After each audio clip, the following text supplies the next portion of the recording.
Non, mais j'essaie d'installer en fait cette machine, elle veut rien savoir. Ouais, c'est bon. Terminé. Hein. Comme on dit, on n'est jamais mieux servi que par soi-même. Allez, on est parti.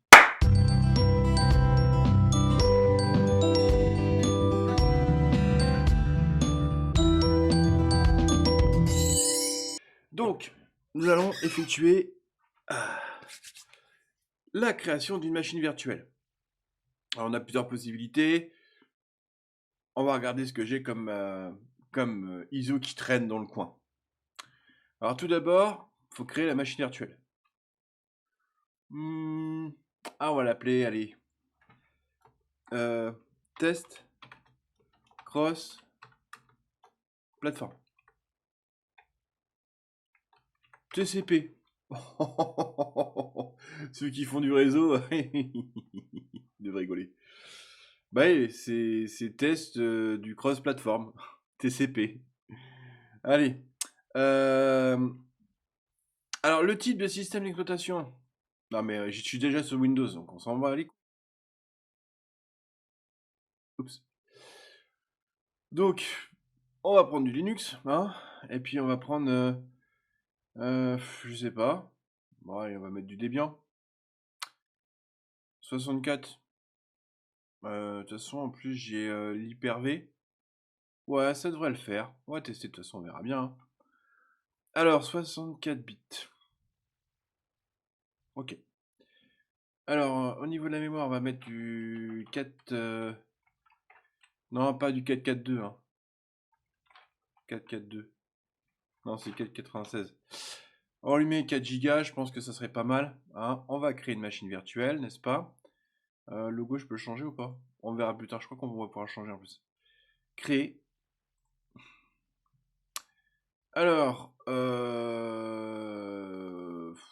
j'ai de l'espace, on met 20 gigas. En plus, c'est alloué dynamiquement. Alors, l'allocation de disque dur dynamique, n'est-ce pas? Ou taille fixe. Alors, dynamique, ça veut dire qu'en fait, au départ, votre machine virtuelle ne prendra pas les 20 gigas. Mais ça continuera à grossir au fur et à mesure qu'il recevra de l'information. Le problème, c'est que si votre disque dur n'est pas assez gros, à un moment donné, ça risque de cracher. Je vous le dis direct.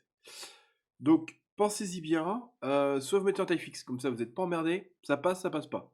Soit vous mettez en dynamiquement alloué, et puis là vous vous dites, bon bah de toute façon ça va grossir dans le temps. Il faudra que je prévoie à un moment donné, soit changer de machine virtuelle, ou bah soit, voilà, hein, changer de disque dur, ou de machine, ou peu importe.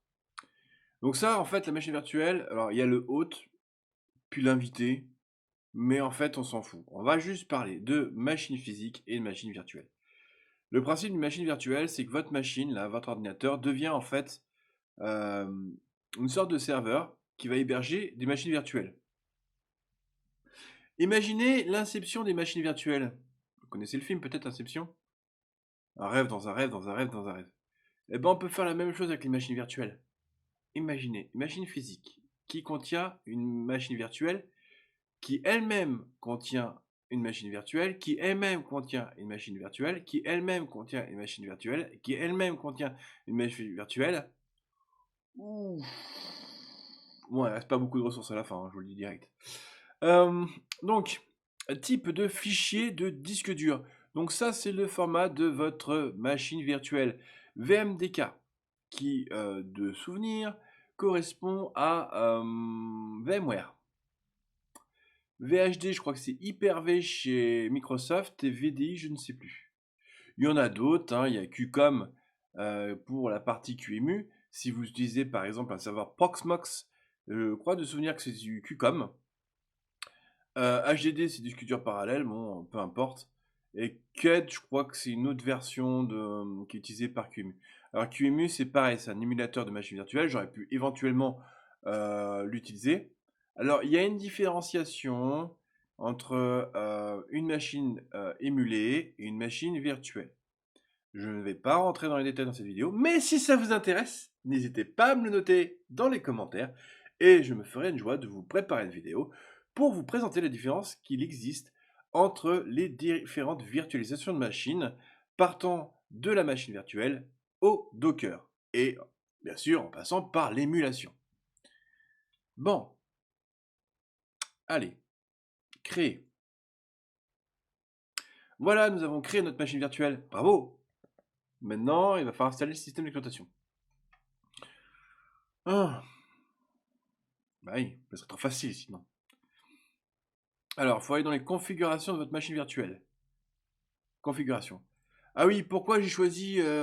Ça, c'est une excellente question. Une excellente question, ouais. Effectivement, pourquoi j'ai choisi VirtualBox?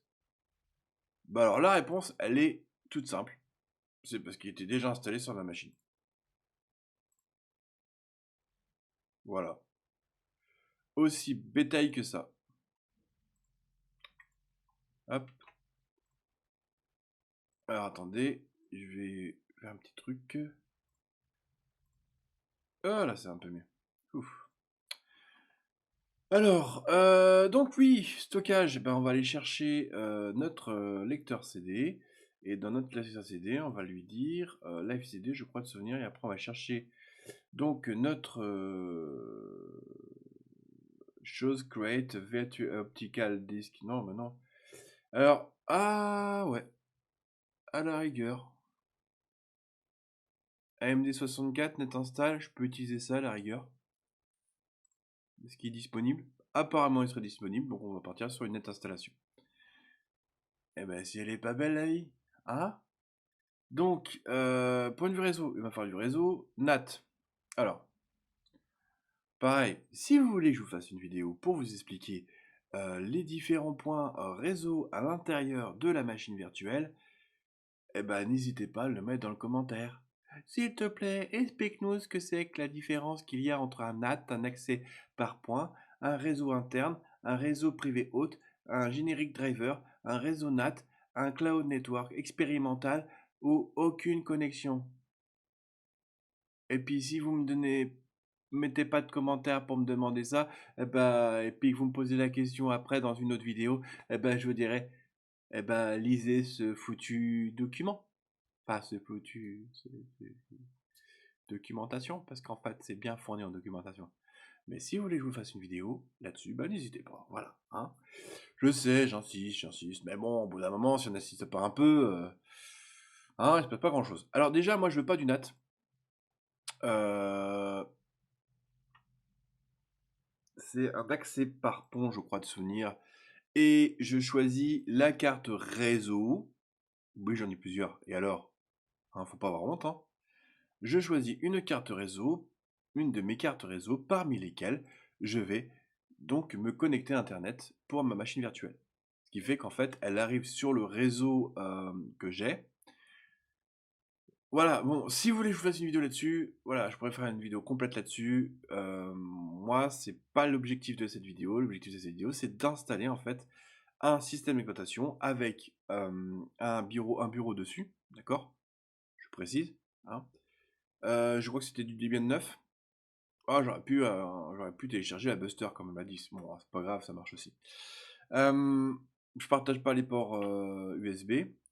Le stockage, c'est vu. L'affichage. L'affichage, vu que j'ai un peu de graphique, il va falloir que je mette un petit peu de mémoire quand même. Sinon, ça risquerait de des déconner. Contrôleur graphique, je lui donne lequel? Non. Activer l'accélération 3D, pourquoi pas? Ouais, ça peut le soulager. Bureau à distance, j'en ai pas besoin. Enregistrement, j'en ai pas besoin. C'est pareil, hein, si vous voulez vous expliquer cette partie-là, je peux le faire, mais faut demander à Bibi. On va lui mettre 24 mégas, parce que j'en ai 128 mégas de disponibles pour la vidéo. Les 128 mégas, c'est les 128 mégas de RAM de ma carte, parce que là je suis sur un ordinateur portable. Et du coup, j'ai deux processeurs graphiques. Un processeur graphique Intel pour le bureautique et un processeur MX 930, vu que c'est un assez vieux portable maintenant, euh, qui lui doit avoir, je crois, de souvenir, c'est 8 Go, quoi comme ça. Mais VirtualBox n'a qu'accès en fait, parce que je lui donnais accès qu'à cette carte graphique, tout simplement, qui a moins de mémoire, et qui me sert pour la partie bureautique. Pour la partie enregistrement vidéo, là je me sers de la MX, c'est terminé. Voilà, du son, bah non, on s'en fout pour le moment. Ça, on pourra en avoir besoin. Et l'USB aussi, on pourra à terme en avoir besoin. Ou c'est aux interfaces utilisateurs, peut-être? Je sais plus.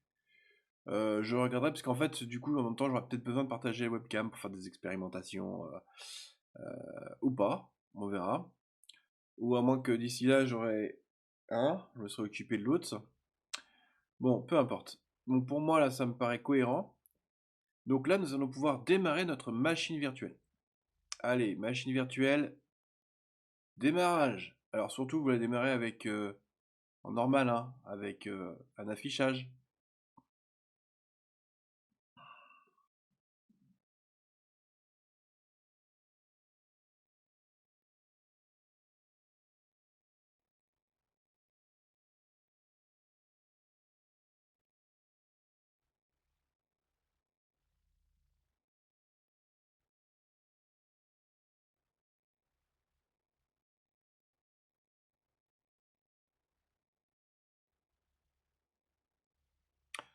Ah,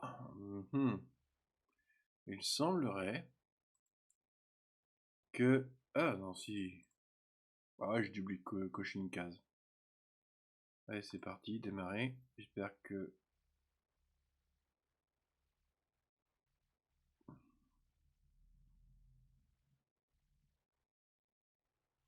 Yep, ça marche.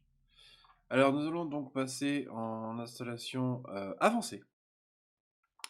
Ouais, je vous fais la traduction live. Bien, c'est mieux. On va se mettre en expert install en espérant que je ne plante pas l'installation, parce qu'une fois sur deux, je plante l'installation, donc c'est obligé de le refaire. C'est un peu ballot. Alors, c'est parti pour l'installation. On va se mettre bien là, on va se mettre easy là. Est-ce que je peux modifier le zoom de l'écran? Ajuster à la fenêtre. Ah oui, ouais, c'est moche. Non, parce que j'aimerais bien qu'il me fasse un petit zoom, histoire que mode mise à l'échelle. Donc host C. Bon, peu importe, hein, de toute façon, c'est pas le plus important pour le moment. Donc oui, j'ai choisi la langue. Donc je peux laisser en anglais si je le souhaite, mais bon, on va mettre français. On va mettre France. On va mettre France. On va mettre... vous allez voir, c'est hyper compliqué d'installer un Linux, hein. Enfin, par rapport à une certaine époque, ouais, c'est vachement, vachement, vachement plus simple. Ouais, de toute façon, il va me mettre par défaut, donc on s'en fout. Alors, logiciel pour les personnes donc, qui ont une déficience visuelle utilisant le braille. Non. Configuration du clavier, oui. Français, parfait. Détecter et monter le CD. Alors, le curieux, c'est un USB virtuel, enfin, c'est un CD d'USB virtuel. Enfin, vous m'avez compris, quoi. C'est parti. Détection. Ok, parfait. Alors, charger les composants d'installation à partir du CD. Alors, c'est là où on choisit, en fait. Selon certains cas de figure, on peut être amené à faire appel à un des éléments, genre par exemple OpenSSH, Network Console, enfin différents éléments. Mais bon, là, dans notre cas de figure, on n'a besoin de rien.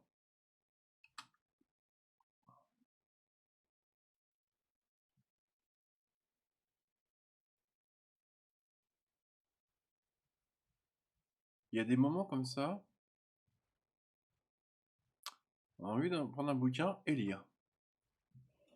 Vous excuserez, hein, moi je me fais un petit peu de lecture. Alors.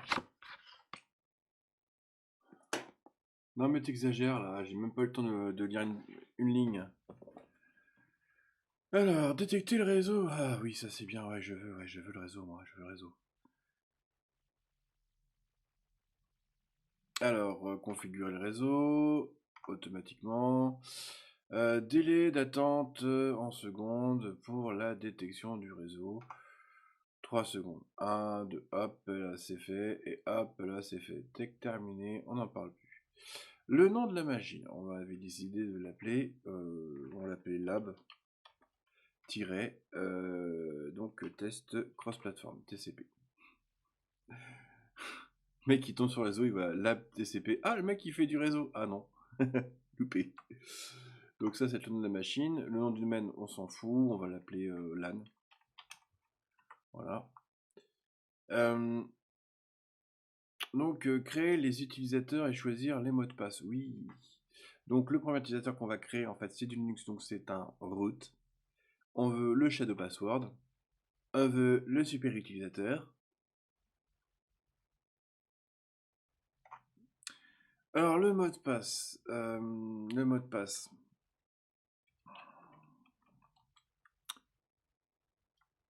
Hop.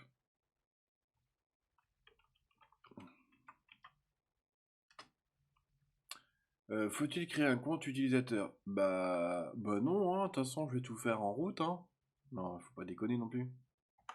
Oui. Nom de l'utilisateur? Bah user. On va faire original, hein. Tant qu'à faire. Nom complet d'utilisateur? Bah user. C'est très bien. Tant qu'à faire. Le mot de passe, on va mettre un mot de passe compliqué.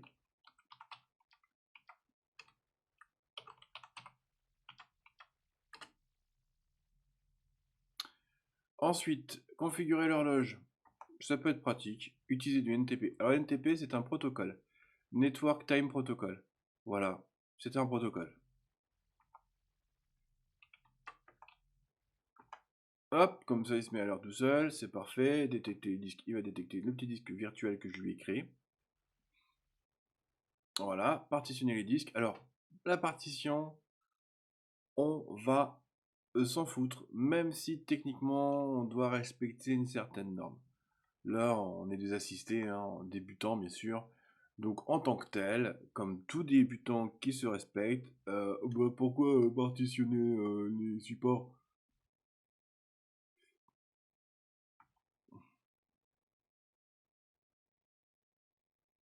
Peut-être une raison, non?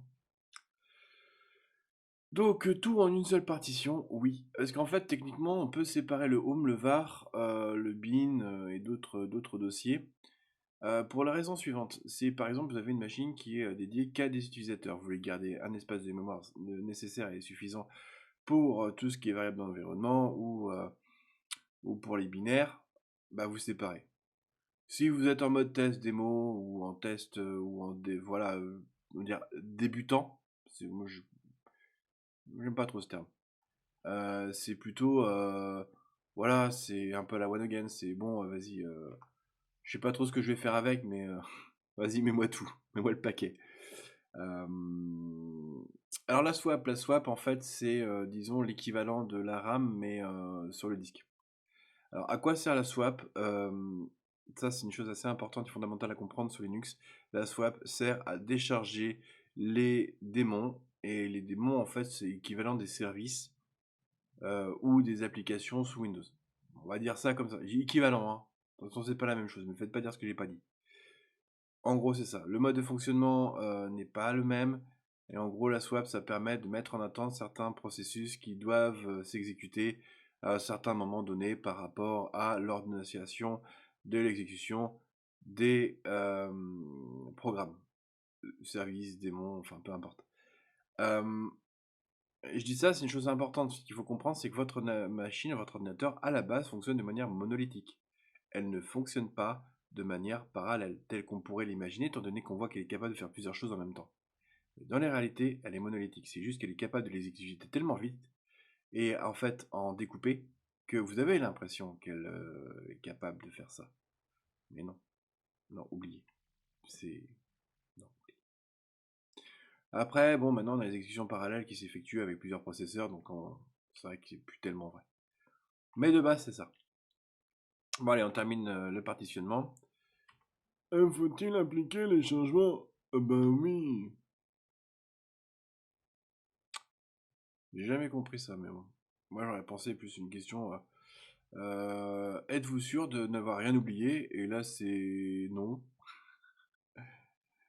Alors, installer le système de base. Oui. Donc là, il m'installe le Linux en gros. En très gros.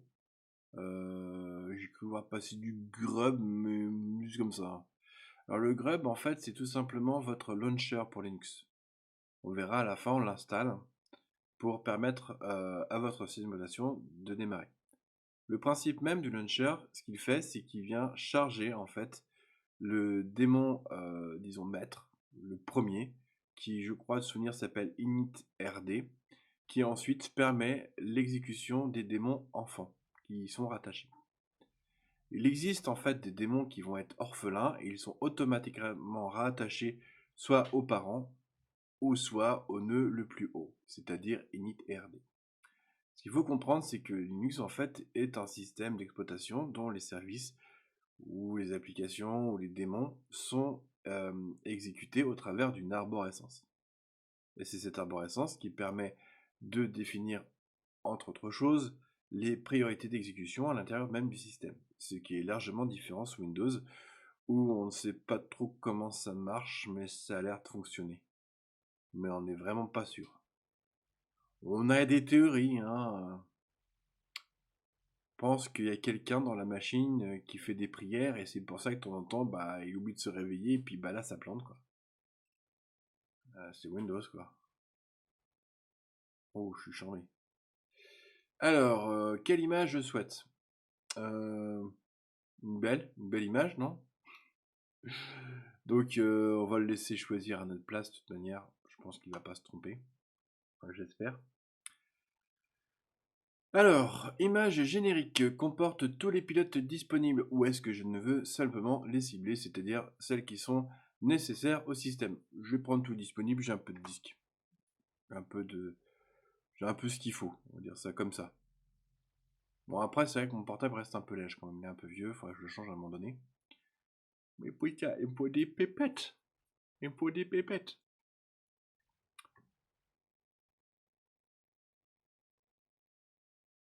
Ah non, non, non, non, non, non, non, non, non, non, tout oui.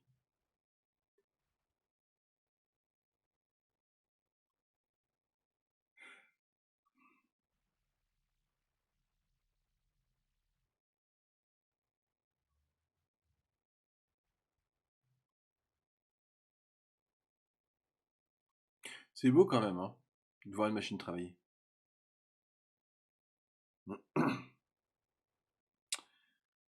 Ensuite, on a la configuration de la gestion des paquets. En l'occurrence, sous est-ce que vous voulez analyser CD, DVD? Non. En l'occurrence, chez Debian, ça s'appelle APT. Il faut savoir qu'il existe une version SSL d'APT et une version non SSL d'APT.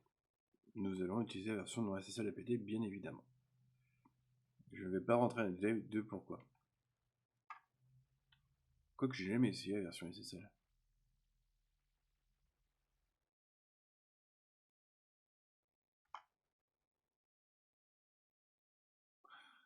Ah, ah. Non, bah du coup, non. Mauvaise idée. On va rester sur du classique. On va prendre donc en France. Miroir archive France. Et donc, je sais qu'à un moment, il y avait du Nantes. Il y avait du Nantes qui traînait. Apparemment, il n'y a plus. Il y avait du... Ah, il y a du Reims. Ah, c'est bien Reims. Ils sont plutôt cool. Je sais qu'il y avait aussi du Strasbourg, toujours là. Picardie, toujours fidèle au poste. Classe. Il y a même du Pau.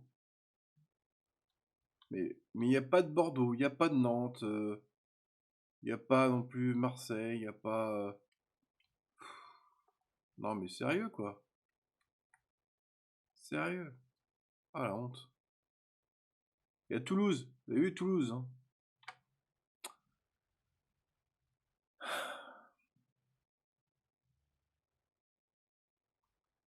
Il y a la Franche-Comté aussi. Il y a Lille. Il y a Lille. Non, ça c'est une miroir.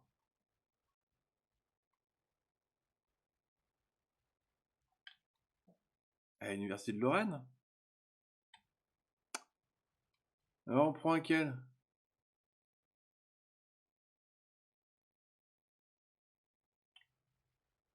Bon, on va pas passer quand même 3 heures à choisir son putain de dépôt pour installer la Linux quand même. Bordel. Ah la honte. Ah, allez, on va prendre... On va prendre Reims. Ah, j'hésite avec Pau, hein.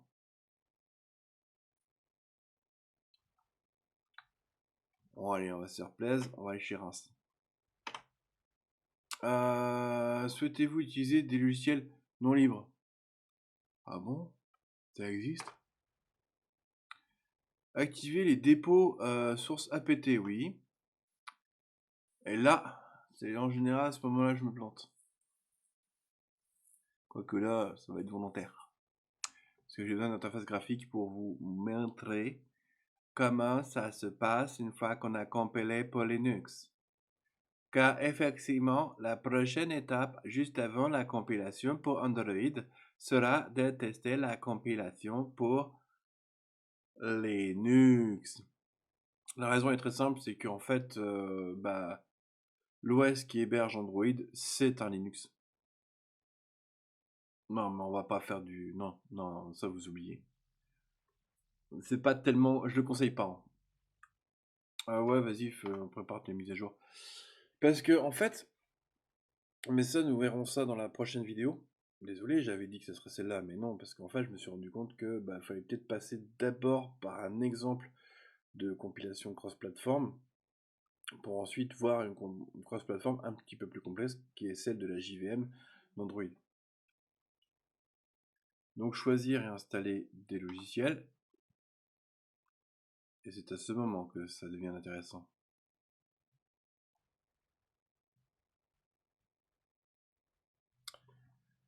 Ah, téléchargement. Ça en met du temps quand même, hein. Ah, je vous le dis, hein. Ça devrait pas se passer comme ça, hein. J'aurais dû télécharger une version DVD, hein. Parce que, non, non, non, hein. Ouais, j'y mettrais beaucoup plus de temps, hein, par réseau internet. Non, non, non.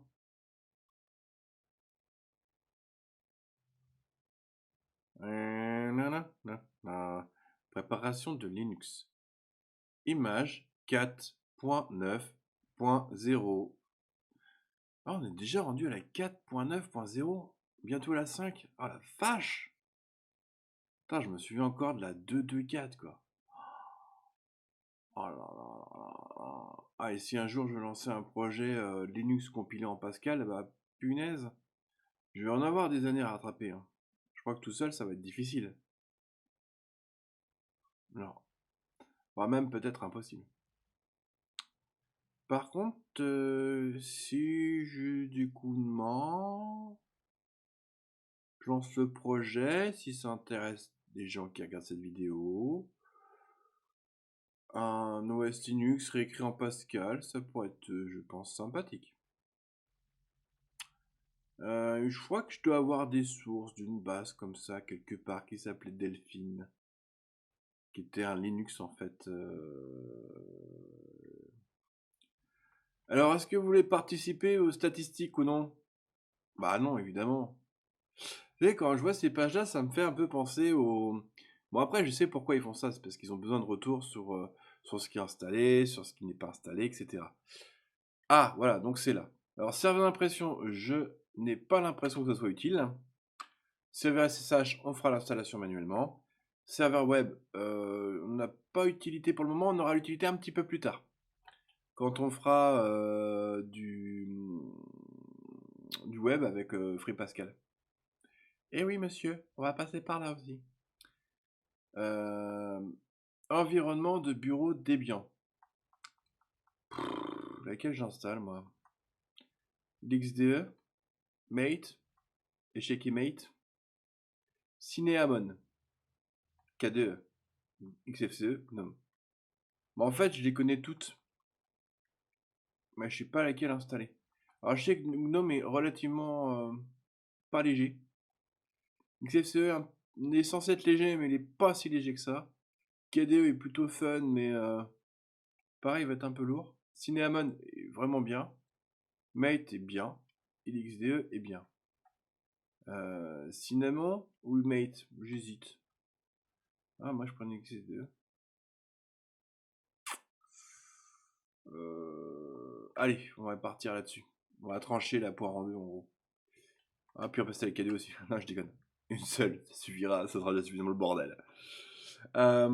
Cinnamon, ouais, c'est pas mal, Cinnamon, quoique. Non, allez, on va mettre LXDE, qui est bien aussi, qui est un peu plus simple de souvenir, donc à paramétrer, je veux dire. Donc ça, c'était la main qui était plus simple. Sur Main, c'était la main que j'avais installée hein, pour faire. Ah ouais, mais j'avais tout installé après, j'avais installé juste la partie OpenBox et. Ouais, non, on va rester sur l'XDE, ça va être très bien. Ouais, parce que j'avais fait un. Comment on appelle ça? J'avais fait une petite distribution perso qui était à base de Mint et dans lequel j'avais supprimé toute l'interface d'environnement graphique pour reconstruire un nouvel environnement graphique qui n'exécutait simplement que Spotify et VLC et puis deux trois bricoles derrière, mais c'était juste pour diffuser du son, c'est tout. Et en fait, il se connectait sur Spotify, et puis pof, il balançait le son automatiquement. Et en plus, j'avais avec X11 et un petit peu de saupoudré d'un petit peu de RDP, j'avais permis l'accès en fait à cette machine de manière sécurisée au travers d'un certificat SSL à partir d'une autre machine pour pouvoir accéder à l'interface graphique pour pouvoir donc choisir les chansons dans Spotify. Bon, après, choisissez principalement des playlists, tu balances et basta. Et tu te casses. Ah ouais, non, mais j'en ai fait des choses quand même intéressantes. Euh,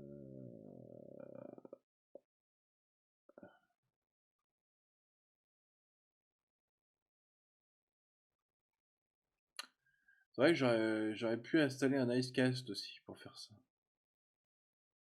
Si ça avait un Icecast, j'aurais fait un petit mini radio web et après de l'autre côté, j'aurais fait un récepteur radio web puis basta quoi. Je peux même le faire en VLC. Il y a plein de solutions, il y a plein de possibilités. Je crois que ça existe même des kits tout faire en fait. Ça coûte pas excessivement cher. Et ça permet en fait de directement piloter depuis ton ordinateur via une application. euh, ton boîtier de diffusion de son. Mais c'est qu'un exemple hein, où j'en ai fait des choses. Ouais, j'en ai fait.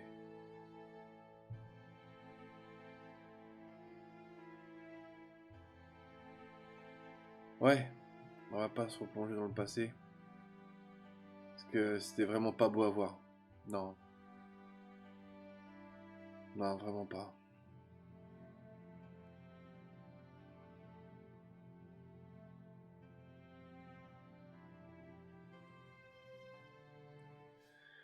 Bon, on voit qu'il turbine bien quand même.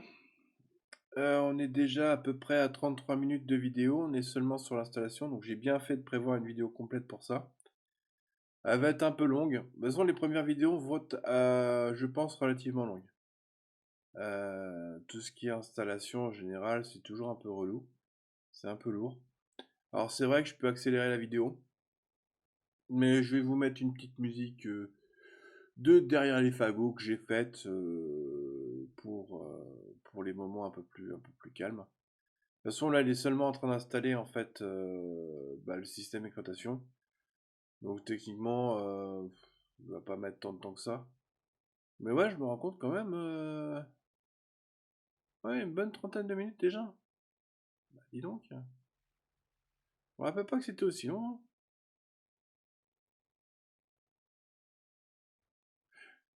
Punaise. Si on compte à peu près 1 heure par machine virtuelle installée, hein, enfin de cette manière-là. T'en fais 8 par jour. 80 pour 10. Y a un truc qui est pas logique.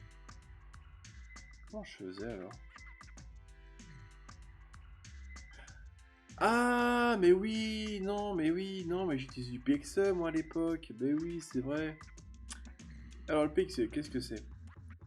PXE, c'est un protocole. Alors, je vais pas rentrer dans les détails historiques, mais par contre, si vous souhaitez que je vous en fasse une vidéo, n'hésitez pas à le mettre dans les commentaires. Ah non, ah j'abuse, ah là j'abuse quoi. À chaque fois, je trouve une excuse pour que vous mettiez un commentaire. Bah oui, parce que bon, moi là, du coup, les vidéos elles sont orientées développement, elles sont pas orientées réseau et infrastructure réseau. Là, c'est exceptionnel, c'est parce que de toute manière, vous allez avoir besoin à un moment donné d'une machine virtuelle si vous pourrez tester que alors que vous êtes sous Windows avec une machine relativement correcte pour pouvoir tester la compilation Linux. Sachant que je crois que je dois avoir une VM quelque part qui doit traîner sur un disque dur qui est en fait une VM VirtualBox avec une virtualisation de processeur ARM Android. On va voir ça qui traîne. À moins que ce soit un Mac virtuel que j'avais. That is a good question. Good question. Oh là là, question qui boot. Ah, nous sommes déjà rendus à 51%, c'est incroyable. Il va tellement vite. Oh là là là là là là. 52%. Nous sommes... Oh, 53%. Mais c'est incroyable. Nous allons bientôt y arriver. Il va tellement vite. Oh, 54%. Ouh là là, il va peut-être se froisser un processeur ou peut-être une barrette de mémoire. Non mais c'est incroyable. Va-t-il arriver jusqu'au bout? Va-t-il rester le premier à aller jusqu'au bout de cette course qui est exceptionnelle d'installation d'un foutu Linux? Et ça fait déjà une demi-heure qu'on est en train d'attendre. Bon Dieu, heureusement que j'amuse un petit peu la galerie parce que sinon on se ferait vraiment chier. Non, c'est vrai, vous faites chier. Bon, bah du coup je vais faire un petit coup de musique et un petit coup d'accélération vidéo direct.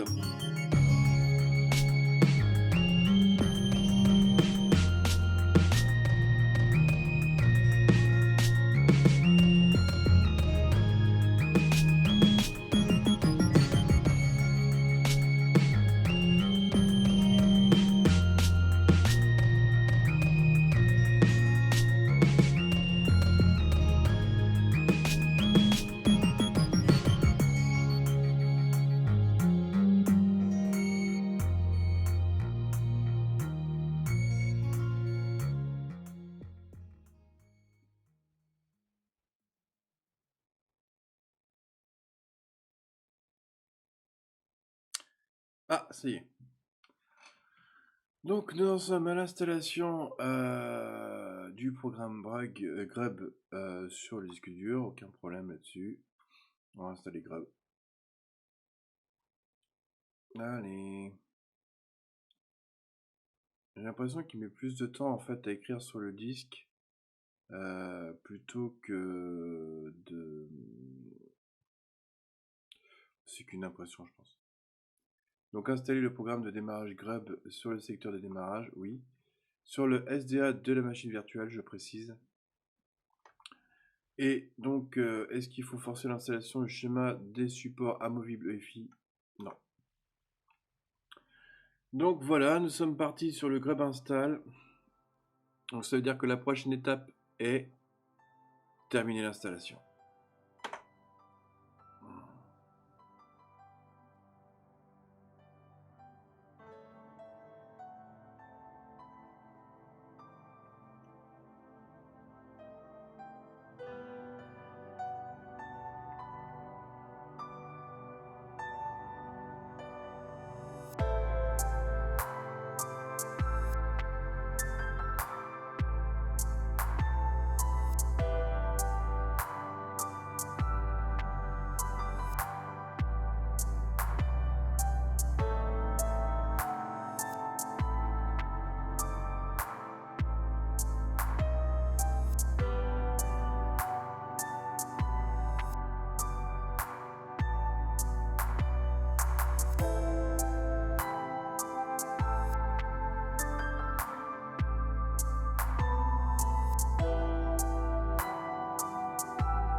Ah, vous êtes là?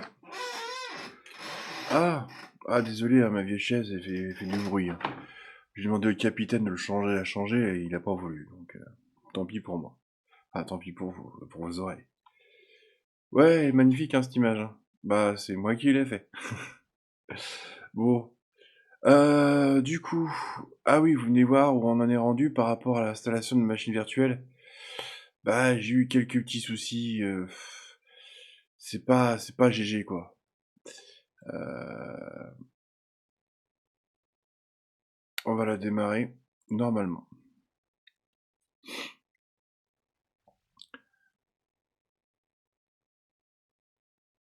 Ah, déjà, vous voyez, ça met du temps à démarrer, mais bon, faut savoir que c'est une structure Java qui tourne derrière. Je pense qu'on aura l'occasion de faire nos propres machines virtuelles en Pascal, mais à un moment donné. Euh, Donc, du coup, nous sommes sur la machine virtuelle. Nous l'avons démarrée. Elle fonctionne.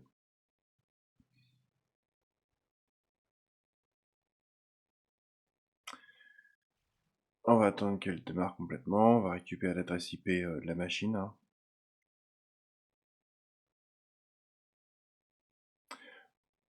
1, Oracle. 1, Java. Vous savez, j'ai une anecdote. Vous savez pourquoi le logo de Java, en fait, c'est une tasse de café? Parce que c'est lent et c'est exécuté, tout simplement. T'as besoin de boire 3 cafés avant que ça démarre. Non, je plaisante. En fait, l'origine est tout simplement liée à une marque de café, je crois. Non, un type de café. Java, tout simplement. Et comme les mecs qui buvaient tout le temps du Java, c'était des jeunes ingénieurs. Voilà, ça vient de là, tout simplement. Alors, son adresse IP, c'est donc 1.14, pas de souci.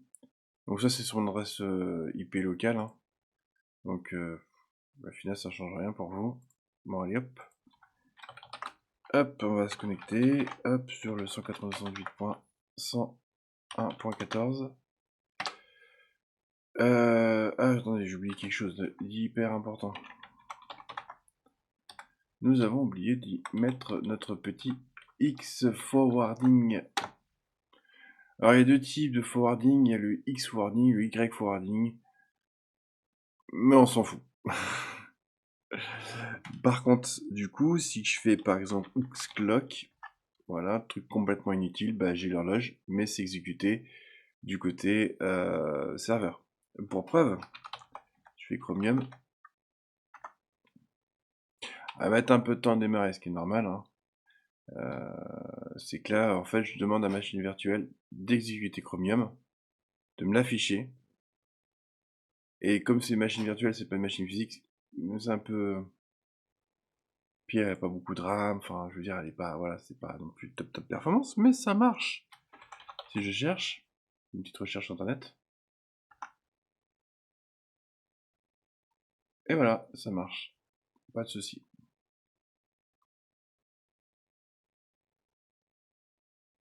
Ah, Google qui va certainement me demander ses clefs. Voilà, hop, j'accepte. De toute façon, bloc, voilà. Et ça marche, comme vous pouvez le remarquer.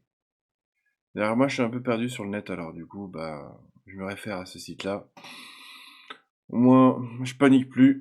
Je sais où je suis. Perdu. Sur Internet. Euh, alors, petite particularité quand même, par rapport à ça. Du coup, je me suis dit, bah tiens, je vais inviter quelques potes, on va se faire un petit délire. Du coup, on va se connecter. Alors, je peux pas l'exécuter malheureusement en X-Forwarding, pour plusieurs raisons. Je sais que j'y suis déjà arrivé, mais voilà, je repenche sur comment j'avais fait. Faut que je reprenne mes notes. On verra plus tard, de manière. Normalement, je crois qu'il va me démarrer tout seul, non? Je crois pas, non. Ah.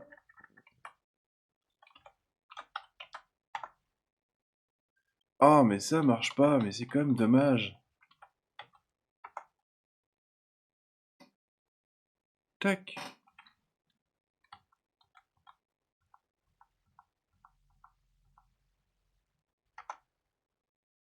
Voilà. Alors, est-ce que je peux l'agrandir ou pas? Non, je peux pas l'agrandir. Tant pis. Mais au moins, l'avantage, c'est que eh ben, je peux me faire une petite partie de jeu, quoi. Oh putain, et franchement, ce jeu, il est dur. J'avoue que là-dessus, j'ai toujours eu du mal. Mais je pense qu'avec un joystick, ça devrait pas être trop mal.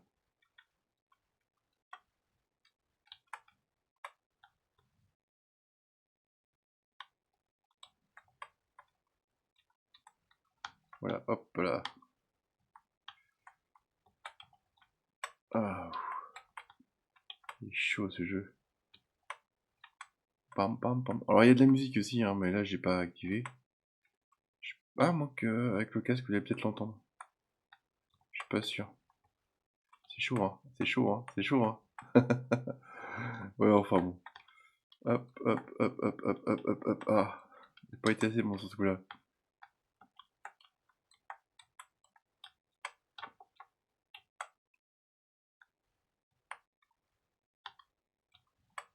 Hop. Alors, j'ai jamais été très très bon sur les je vous aime pas quand même, je vous rassure.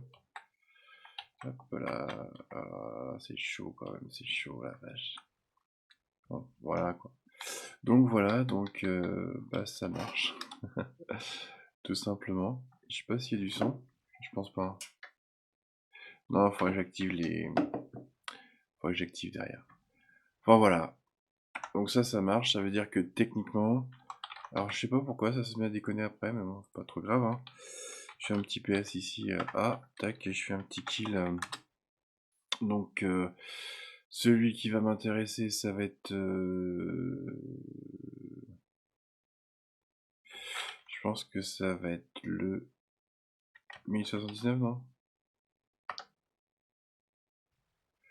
Hop, fais voir un peu ce que ça donne ici. Voilà, c'est bon, c'est revenu normal. Je sais pas pourquoi, bon après, parce que je pense qu'il a pas redonné la main à une astuce, faut que je regarde ça un petit peu plus près. Ça fait tellement longtemps que j'avais pas fait ça. En fait, une machine vraiment limitée en fait. Je me souviens avoir fait déjà ça, alors, avec derrière, plutôt que... Bon, il t'affichait quand même une partie graphique qui était open box, et à partir de là, ça m'affichait au démarrage directement Spotify, et ça me mettait la playlist en place directement de Spotify qui était choisie de base. Donc voilà, j'espère que ça vous a amusé et que voilà, j'ai pas grand chose à dire de plus. Donc je vous dis bonne continuation à la prochaine vidéo qui là par contre on va attaquer la partie cross compilation avec Linux et du coup Android. Dernier point, je vous le dis, abonnez-vous, cloche et puis le pouce bleu, ce serait pas mal.